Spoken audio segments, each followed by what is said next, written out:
Day 289. Hope comes by trusting the Lord. 2 Chronicles, chapter 15, verse 1, to chapter 17, verse 19. The Spirit of God came on Azariah son of Oded. He went out to meet Asa, and said to him, "Listen to me, Asa and all Judah and Benjamin. The Lord is with you when you are with him. If you seek him, he will be found by you. But if you forsake him, he will forsake you. For a long time Israel was without the true God, without a priest to teach, and without the law. But in their distress they turned to the Lord, the God of Israel, and sought him, and he was found by them. In those days it was not safe to travel about, for all the inhabitants of the lands were in great turmoil. One nation was being crushed by another, and one city by another, because God was troubling them with every kind of distress. But as for you, be strong and do not give up, for your work will be rewarded." When Asa heard these words and the prophecy of Azariah son of Oded the prophet, he took courage. He removed the detestable idols from the whole land of Judah and Benjamin, and from the towns he had captured in the hills of Ephraim. He repaired the altar of the Lord that was in front of the portico of the Lord's temple. Then he assembled all Judah and Benjamin, and the people from Ephraim, Manasseh, and Simeon, who had settled among them, for large numbers had come over to him from Israel when they saw that the Lord his God was with him. They assembled at Jerusalem in the 3rd month of the 15th year of Asa's reign. At that time they sacrificed to the Lord 700 head of cattle and 7,000 sheep and goats from the plunder they had brought back. They entered into a covenant to seek the Lord, the God of their ancestors, with all their heart and soul. All who would not seek the Lord, the God of Israel, were to be put to death, whether small or great, man or woman. They took an oath to the Lord with loud acclamation, with shouting, and with trumpets and horns. All Judah rejoiced about the oath, because they had sworn it wholeheartedly. They sought God eagerly, and he was found by them. So the Lord gave them rest on every side. King Asa also deposed his grandmother Maacah from her position as queen mother, because she had made a repulsive image for the worship of Asherah. Asa cut it down, broke it up, and burned it in the Kidron Valley.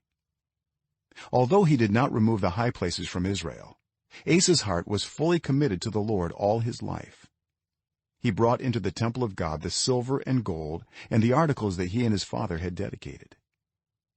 There was no more war until the 35th year of Asa's reign. In the 36th year of Asa's reign, Baasha king of Israel went up against Judah and fortified Ramah to prevent anyone from leaving or entering the territory of Asa king of Judah. Asa then took the silver and gold out of the treasuries of the Lord's temple and of his own palace, and sent it to Ben-Hadad king of Aram, who was ruling in Damascus. "Let there be a treaty between me and you," he said, "as there was between my father and your father. See, I am sending you silver and gold. Now break your treaty with Baasha king of Israel, so he will withdraw from me." Ben-Hadad agreed with King Asa and sent the commanders of his forces against the towns of Israel. They conquered Ijon, Dan, Abel-Maim, and all the store cities of Naphtali. When Baasha heard this, he stopped building Ramah and abandoned his work. Then King Asa brought all the men of Judah, and they carried away from Ramah the stones and timber Baasha had been using. With them he built up Geba and Mizpah. At that time Hanani the seer came to Asa king of Judah and said to him, "Because you relied on the king of Aram and not on the Lord your God, the army of the king of Aram has escaped from your hand. Were not the Cushites and Libyans a mighty army with great numbers of chariots and horsemen? Yet when you relied on the Lord, he delivered them into your hand. For the eyes of the Lord range throughout the earth to strengthen those whose hearts are fully committed to him. You have done a foolish thing, and from now on you will be at war." Asa was angry with the seer because of this. He was so enraged that he put him in prison. At the same time, Asa brutally oppressed some of the people. The events of Asa's reign from beginning to end are written in the book of the kings of Judah and Israel. In the 39th year of his reign, Asa was afflicted with a disease in his feet. Though his disease was severe, even in his illness, he did not seek help from the Lord, but only from the physicians. Then in the 41st year of his reign, Asa died and rested with his ancestors. They buried him in the tomb that he had cut out for himself in the city of David. They laid him on a bier covered with spices and various blended perfumes, and they made a huge fire in his honor. Jehoshaphat his son succeeded him as king and strengthened himself against Israel. He stationed troops in all the fortified cities of Judah and put garrisons in Judah and in the towns of Ephraim that his father Asa had captured. The Lord was with Jehoshaphat because he followed the ways of his father David before him. He did not consult the Baals, but sought the God of his father and followed his commands rather than the practices of Israel. The Lord established the kingdom under his control, and all Judah brought gifts to Jehoshaphat, so that he had great wealth and honor. His heart was devoted to the ways of the Lord.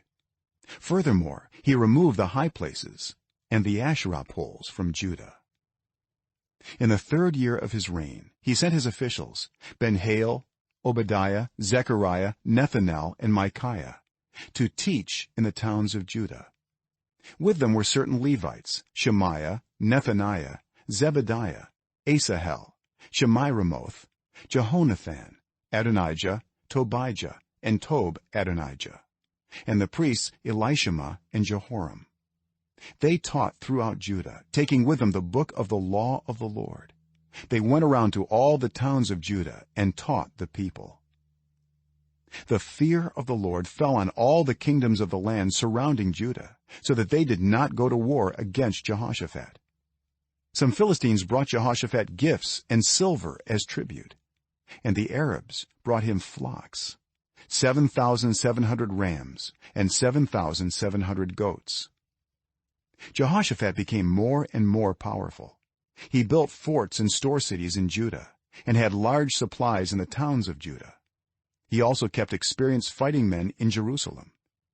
Their enrollment by families was as follows: from Judah, commanders of units of 1,000, Adnah the commander with 300,000 fighting men. Next, Jehohanan the commander with 280,000. Next, Amasiah son of Zichri, who volunteered himself for the service of the Lord, with 200,000. From Benjamin, Eliada, a valiant soldier, with 200,000 men armed with bows and shields. Next, Jehozabad, with 180,000 men armed for battle. These were the men who served the king, besides those he stationed in the fortified cities throughout Judah. Jeremiah chapter 17 verse 1 to 18. Judah's sin is engraved with an iron tool, inscribed with a flint point, on the tablets of their hearts and on the horns of their altars. Even their children remember their altars and Asherah poles beside the spreading trees and on the high hills. My mountain in the land, and your wealth and all your treasures, I will give away as plunder, together with your high places, because of sin throughout your country. Through your own fault you will lose the inheritance I gave you. I will enslave you to your enemies in a land you do not know, for you have kindled my anger, and it will burn forever. This is what the Lord says: Cursed is the one who trusts in man, who draws strength from mere flesh, and whose heart turns away from the Lord. That person will be like a bush in the wastelands. They will not see prosperity when it comes.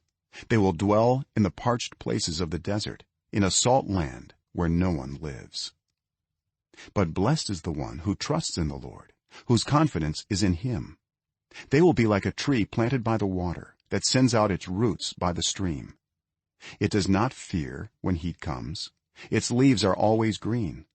It has no worry in a year of drought, and never fails to bear fruit. The heart is deceitful above all things and beyond cure.